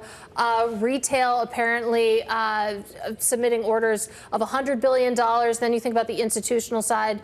Bloomberg reporting that BlackRock, their short order said to target $5 billion, just one of many here. I wonder what all of this portends when you wrap it together for how this company, how this IPO is going to open tomorrow when it finally begins trading. Look, it's going to be a watershed moment, not just for SpaceX, but for Musk. But I think also, obviously, all the market is trying to understand like what reception is going to look like, what the ripple effect is across the rest of tech. And we've talked about, I think a big reason for some of the sell-off we've seen in tech over the last week is an anticipation of this in terms of a little, white knuckle moment. But it comes down to like anyone that's owning SpaceX, you're buying it for the Musk factor. And many that bet against Tesla and Musk going back a decade ago, that was proven historically wrong. Well, Dan, that's where I want to go, the Musk factor, because something, I've been talking about a lot on this show, on various podcasts, is the idea of the Elon Musk premium. That has been a huge benefit to shares of Tesla. Now you have, another crown jewel of the Musk empire that's entering the public markets. Before this, it was really just Tesla that was your only public market entry point into that universe. Can that Elon Musk premium be sustained across 2 different publicly listed companies? Well, look, and to that point, we believe over the next year, we've talked about over an 80% chance that Tesla and SpaceX ultimately merge. Because I think that's part of the broader plan, specifically when it comes to AI, data, and all under that Musk ecosystem, especially from a control perspective. But it's all about fourth industrial revolution. And I think when you look at what we've seen with Tesla, and of course the success that SpaceX has had, especially over the last decade, now it comes down to rubber meets the road. What does investor reception look like? And I think like I said, I think it's extremely important, not just for SpaceX, but in terms of the broader market, in terms of what we see, because Anthropic, OpenAI, and others, in terms of what's around the corner. Yeah, and at least based on Bloomberg reporting, when we talk about how oversubscribed this deal already is, as well as some of the options being put on the table, alternatives, I should say, being put on the table out there, so for retail investors to get a bigger bite at this at some point, we at least know the demand will certainly be there, not necessarily the performance. And we've seen this with mega IPOs, usually out of the gate over the first few weeks and months. Not always a big return, but obviously that can smooth out over time. My question, though, for you, Dan, is that I understand this is a bet on Musk Inc. Largely, but there are a lot of people that are making a big bet as well on the promise of AI and the whole flywheel of AI as well. This is a little bit different than when Tesla went public, when they were pretty much the only game in town when it came to electric cars, at least that with the promise of being able to provide electric cars at scale. This is a crowded space, and there are a lot of big players that could very well do what SpaceX is doing. And I don't necessarily mean we're talking about with the big rocket launches, but with regards to data compute capacity and everything that goes around that. I hate to use the word moat, but how much of a moat do you think SpaceX and Musk have in this world? Yeah, look, you bring up great points. Obviously, space, that's their moat, right, in terms of everything that they've done foundationally in Starlink. But this is really more around data and AI. And that's why it comes down to the XAI was so important in terms of SpaceX and why we ultimately believe it will be around Tesla. Because look, if you look where OpenAI and Anthropic are relative to XAI, there's a lot of ground to make up. And as they laid out in their S1 in terms of the whole market opportunity, there's space, but this is much more of actually a data AI play than what I would call as a traditional space play. Well, but it gets to this idea, and look, I know that the market for data compute is only going to continue to grow, and we were speaking a little bit earlier with Rich Clarida over at PIMCO. He just put out their annual secular report, and they're talking a base case, basically around $2 trillion in spending per year on average for the next 5 years, and that's just for AI and the energy grid stuff, not even all the ancillary stuff when it comes to space, et cetera. So if we do start to see those numbers, and assuming those numbers go up, how does that pie get split up? Do you think the hyperscalers will maybe get a little bit more piece of that, or is this just all going to be sort of, whoever can get a rocket into space and get those satellites and orbital data centers up there? Well, I mean, that's one piece of it, but you see some of the deals with, with Google and others, because it's my view, like data centers in space, that's not pie in the sky. I mean, we're talking about something in the next 3 to 4 years that I think becomes realistic. Mm-hmm. And I think that's, in this fourth industrial revolution, you got to be able to see around corners, whether it's on the hyperscale or whether it's chips, whether what we're seeing in terms of industrial, second, third, fourth derivative. And that's essentially what's happening here. And I think if you go back over the decades, investors that were not able to see whether it was cloud, whether it was AI, whether it was just, really the growth of the internet on the consumer side, I think those, right now we're hitting one of those inflection points in the market. All right, Dan, got to leave it there. First of all, I love your jackets, but a little disappointed you're not wearing like an OG Adobe jersey today. We got the Knicks in the back. All right, Knicks in 5. All right, Dan Ives, Global Head of Technology Research over at Wedbush. Obviously, very bullish on the broader AI space and on SpaceX itself. Of course, there are a lot of folks looking at this IPO and saying they don't want any part of it. We're going to take a deeper look under the hood of SpaceX's fundamentals and, more importantly, its corporate governance. We're going to talk to the queen of corporate governance, Nell Minow. She's a chair over at ValueEdge Advisors, used to run ISS. She's got a lot of thoughts about what comes next. That's coming up next here on Bloomberg.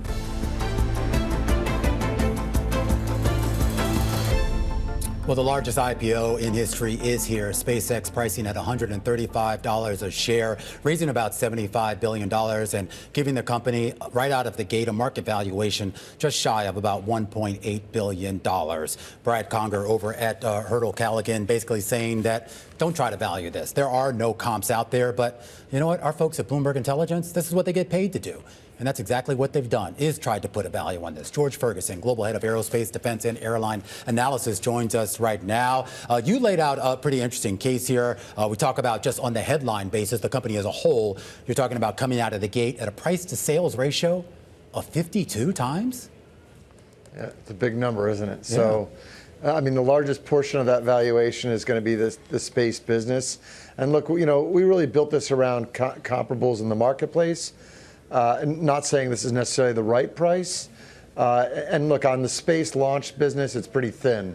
So we kind of took a look at Rocket Lab as our primary comparable. They had been trading at sort of 90 times revenues at times this year, settled back near 70 times recently, I think, as we've seen some of the sell-offs.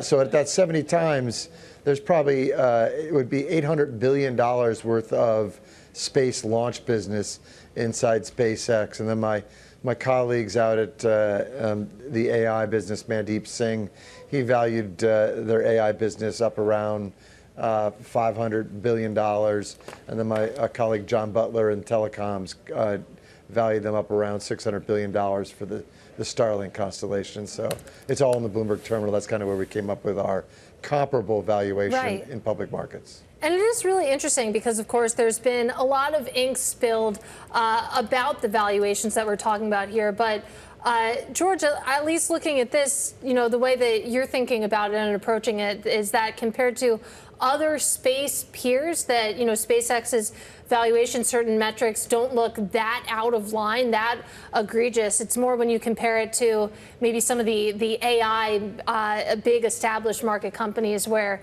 things look a little bit out of whack. Yeah, so again, I think for the AI business, I think it's a bit of a laggard. I think that supposedly the Grok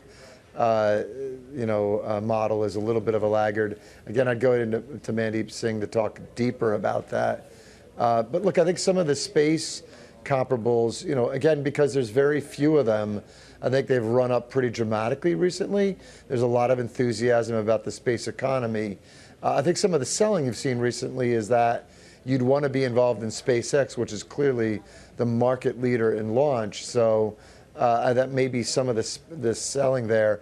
But again, it feels toppy again. I think people just want to be involved in the space economy. Yeah. But it's early days. There's no profit coming, and I think they've bid up some of those prices pretty dramatically. All right, George Ferguson, Global Head of Aerospace, Defense and Airlines over at Bloomberg Intelligence, trying to put a value on a stock that a lot of people are going to look right past. There's no doubt about it, based on what Bloomberg has reported, that when this stock does hit the secondary market tomorrow, there's going to be a frenzy of folks trying to get their hands on it. But there's also a huge cohort of people that don't want any part of it. In fact, a whole cohort of pension managers from the states of Illinois, Connecticut, Maryland, and quite a few others are saying, is there a way I can avoid this?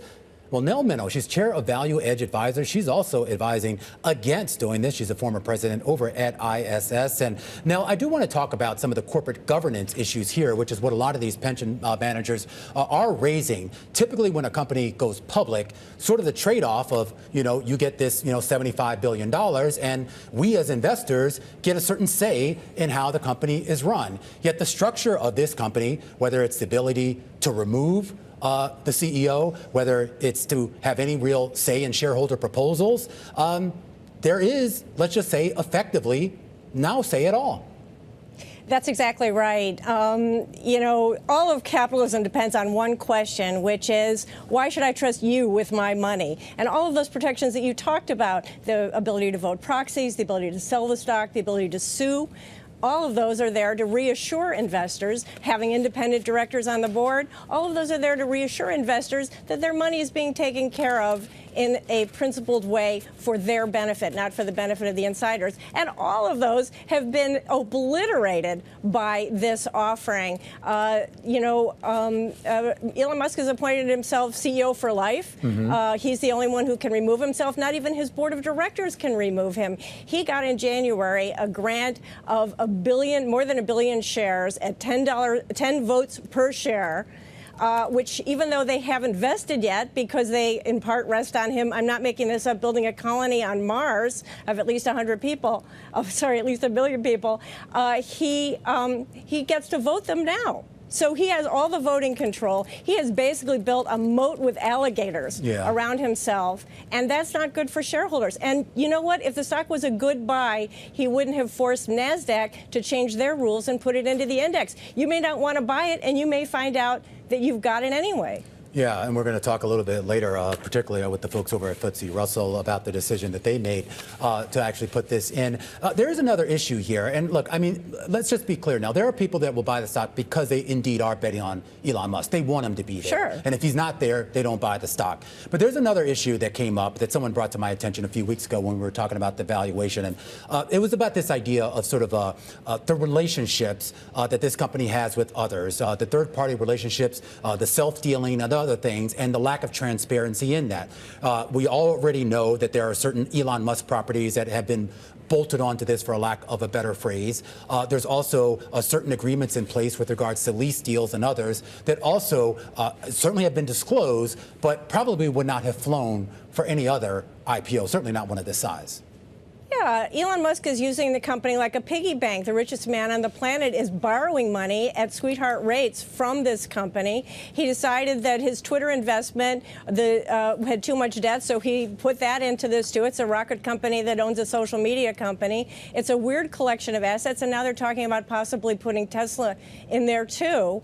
And I have to tell you, if you look at the transactions from just the last couple of years, they're very sketchy. They're very insidery. There are very few fairness opinions. There are very few independent, arm's-length transactions, and that's what's being used to boost this valuation, which I think is very sketchy.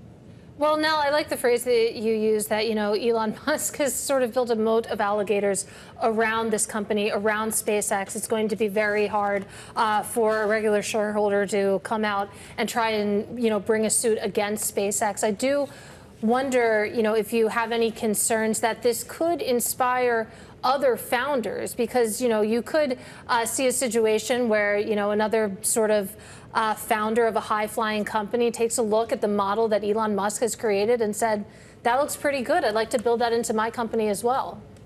I'm very concerned about that because we've seen that happen before. One company adopted a poison pill during the takeover era, and 18 months later, every one of them had it. And I guarantee you that every law firm in America is writing memos to their clients now saying, look what Elon has. Wouldn't you like that from us, too? So, yeah, I am very concerned about it. Texas, Elon Musk moved his incorporation of Tesla from Delaware to Texas to get more favorable laws, and then he got them to be made even more favorable. And remember, we're paying this guy for a part-time job. Even if he is as great as everyone says, as his fans say, the fanboys say, he's just one guy. Something could happen to him. The company would then be owned by, his 14 children? And that's a huge key man risk that is not supported by the current structure. Well, no, I just wonder, what the option for recourse is, because for better or worse, as we just discussed, this moat has been built. As you mentioned, Elon Musk has moved around the country, has moved to Texas in response to some of the lawsuits that have been brought against him, against his companies. We've seen some large U.S. public pension systems speak out, but you wonder, whether or not anything will change. And again, what that recourse would even look like. If you look at these gigantic IPOs, all of the brand names, the front page names, generally speaking, they do not do that well for shareholders. And I think that the large institutional investors, the people that I deal with all the time, they know that. And what I'm recommending to them is that they go to their financial institutions, they go to BlackRock, Fidelity, Vanguard, and say, remember when we had new Coke and nobody liked it and they had to rename regular Coke, Coke Classic? Make me a NASDAQ Classic index. I'll buy that instead. So I think the fiduciaries, the people who do this for a living, may make a different choice. No, I do. I am just curious, though, too. There's been a lot of talk. Everything you're saying makes sense, but we'd be remiss in not pointing out that investors have been looking past a lot of these issues long before SpaceX even, came into the public consciousness. The relevance of ISS and some of the other advisors and research firms out there probably hasn't carried the weight. We've seen the proxy system get watered down, and now we have an SEC chair in Paul Atkins who's trying to sort of make things a little bit easier for the companies with regards to the disclosures they would have to make in terms of coming to public. Have we just kind of entered a new era, Nell, for better or for worse? And this is just the way it's going to be until, I guess, we get something catastrophic that causes people to maybe re-examine it? I'm very much afraid that that is true, and I just want to point out that it is a seamless global market, and the cost of capital will rise as they become less and less amenable to shareholders, and other countries are going to just take that business away from them. All right, Nell, always appreciate your insights here. Nell Minow, who has been doing this for 4 or 5 decades now. She's now the chair of ValueEdge Advisors and the former president of ISS. When we come back, our coverage continues of SpaceX.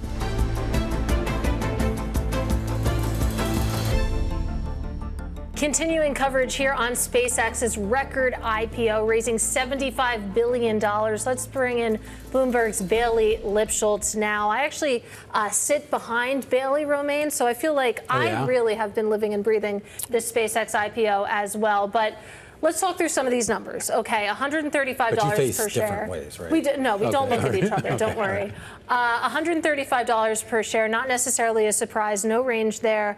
Let's talk about the demand that we're seeing, though, because you've reported that retail orders came in at more than $100 billion, and also that this IPO in general has been more than 4 times oversubscribed in terms of demand. How does that stack up versus all of the other IPOs that you have covered? You can't really compare them because we normally see a quote-unquote good IPO 20, 30 times oversubscribed. But when you're more than double the largest IPO ever, you're comparing apples and oranges in terms of demand. Cerberus, which went public just a few weeks ago, they had about $100 billion of demand. So that was another one where you go, wow, breathtaking numbers, super high in terms of magnitude of oversupply as it relates to demand versus supply. The big thing to keep in mind is how this trades tomorrow. Is it going to be retail? Is it going to be institutional? Well, that's what I'm curious about, too. I was going through EQS on the terminal, BQL, all these functions here, and trying to do any sort of comparison to anything is almost futile at this point. But I'll just tell you this. I've had a lot of private conversations with people in private markets, people who were in some of the funding rounds for space. They're giddy. And I do wonder about this idea of what type of sort of selling we're going to see as people sort of cash in their chips, or at least some of their chips? And does that have an impact on the public markets? Because I mean, we haven't seen it, it's not just the largest IPO, but I mean, if you run the numbers, this probably has to be, in terms of a private capital exit path for some folks, going to be one of the biggest we've seen as well. Yes, but you have to think about it in two kind of steps. So the first step is this IPO. You have $75 billion, $86 billion with a green shoe of paper that can trade. And then the lockup starts to happen after the second quarter earnings. That exit velocity is something the market is watching closely, because when you look at, call it mid-July, early August, through the end of the year, that's when you get closer to $1 trillion and being unlocked. That's going to be the thing that matters more than the market being able to absorb. But that's going to be staggered out, right? Because I mean, I think about some of the big mega. I was going back and looking at like Amazon and Facebook and some of the others, and the amount of insiders was so much more narrow. So I mean, you still had that risk, but it was just, it was a much smaller risk. And here you just have this dispersion of folks who were in this already, who I'm going to and have been locked in this for a long time, who I would think are going to probably be like, hey, I mean, Nick's tickets, I mean, it's $300,000 to sit on their course side. But you still have the expectation that Musk is probably never going to sell. So you do have part of that taken off the table. Yes, he's locked up for more than a year. And again, you do have a pretty complex market, just in the sense that if you were part of the X deal, if you were part of XAI, that's a slightly different investing base than the people who are participating in SpaceX. Again, SpaceX has only raised $9 billion in funding in its life. So a lot of that is coming through tenders or these convoluted layered SPVs where people are going to find out if they A, own the shares, B, how much they own, and then that's going to be the actual test case of how this trades later on. Is the Boring Company part of this too? No, not yet at least. Not yet. Okay. Well, there goes my investment. It's the great coming together of the Musk empire. Tunnels, Katie, it's the future. Oh, okay. Tunnels and rockets. All right, Bailey, great context as always. That is Bloomberg's Bailey Lipschultz. Let's talk more about how the indexes are approaching the SpaceX IPO, because take a look at how Bloomberg Intelligence expects index inclusion to play out. The quickest update is set to be the Russell 1000, with an estimate of 5 days until inclusion post-IPO. And I'm pleased to say that joining us live now is Catherine Yoshimoto. She is Director of Product Management over at FTSE Russell. Great to have you with us, Catherine. Let's talk through some of those numbers, because NASDAQ, okay, 15 days. Then you have MSCI 10 days. Then you have FTSE Russell at 5 days in terms of the fast track there. How did you decide, how did you land on 5 days? Well, to clarify, FTSE Russell, FTSE Global Equity Index Series that FTSE Russell also owns has already had a fast entry IPO rule. So that rule used T plus 5 days. So when we consulted on applying that to Russell, to shorten the time to inclusion from quarterly to fast entry, the T plus 5 was one of the options listed, and it was supported. Now, to clarify further, because we are in the lockdown period for Russell reconstitution, if tomorrow SpaceX lists as planned, and basically the addition will occur in line with the reconstitution close effective June 26th after the close. So we talk about the reconstitution and everything else there. I am just curious here, when we talk about timely inclusion and obviously the importance. My general understanding, and you can correct me if I'm wrong, is that FTSE Russell has always kind of taken a more agnostic approach at the idea that you represent the market as a whole for the most part, or at least 1,000 largest stocks there. And the idea of whether they're profitable, whether they have corporate governance issues, does that not play into the decision at all? Well, we still have a minimum 5% voting rights. We are actually the only major index provider with a voting rights restriction, as well as a 5% minimum float, which was a Russell innovation back in 1984 when the Russell indexes were launched. So in terms of governance, we have those elements as part of the rules. And then also, in terms of just the making sure you're pointing out the float adjustment, you saw this relatively small number there, 11 basis points, right, to the Russell 1000. So, and transparency has always been a part of the Russell Index's design. There are no exclusions based on profitability. In fact, if you think about some of the Magnificent names these days, Amazon.com, Netflix, they were actually not profitable when they were first added to the Russell 2000, and they later graduated to the Russell 1000 and now are considered one among the Magnificent Seven. And Catherine, I do just want to get your thoughts on the broader conversation that we're having around index methodology. I haven't seen this be so much in the public thinking, index methodology, probably ever. And, you know, obviously FTSE Russell has different rules than the S&P, but the fact that the S&P decided to stand firm in their methodology for the S&P 500. They won't be fast-tracking these mega IPOs. There is this perception out there that S&P has emerged as the adult in the room, even though, you know, you saw FTSE Russell, MSCI, NASDAQ all make that decision to fast-track these IPOs in different ways. And I just wonder, you know, how you respond to that sort of pushback.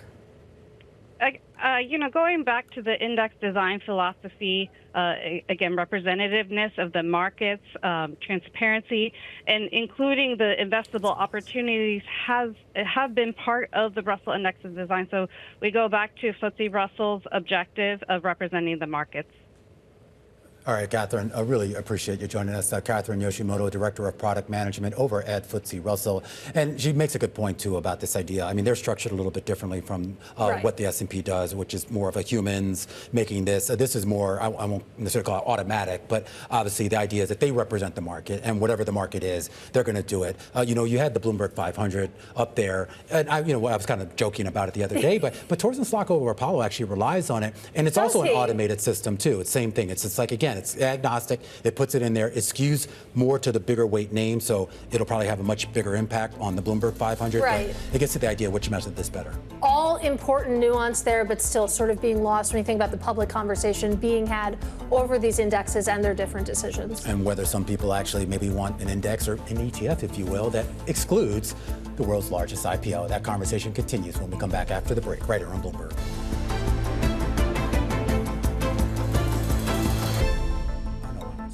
SpaceX making history, raising $75 billion as the firm gets set to debut tomorrow. Let's discuss what to watch with Bloomberg Tech co-host Ed Ludlow. He flew to New York just for this. And Ed, how exactly is tomorrow going to go? Give us the play-by-play. Yeah, I think that a lot of nervousness, even overnight. You know, we made a big deal of all these institutions placing orders. 5 billion is what the reporting is on BlackRock. Some institutions, 10 billion.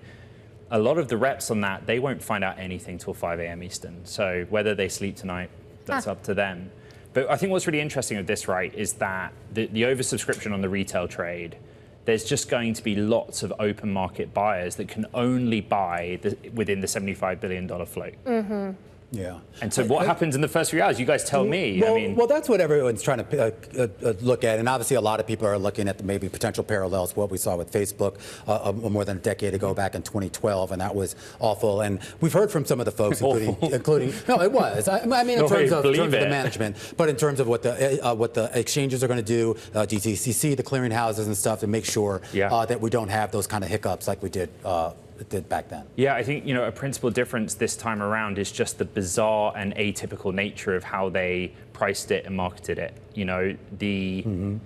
That is unusual, but in some respect, if you are on the book for this, it gives you a bit of certainty. Yeah. You're having a lot of early conversations, and the allocation, what I would say is go back to what we're hearing. Yeah. The SpaceX management team ran a lot of this process, so allocation will play out the same. All right, well, SpaceX, as we have been saying all afternoon long, Katie Greifeld pricing at $135 a share. My guess might open a little bit higher than that tomorrow. And we'll just have to see. Not too much longer to wait.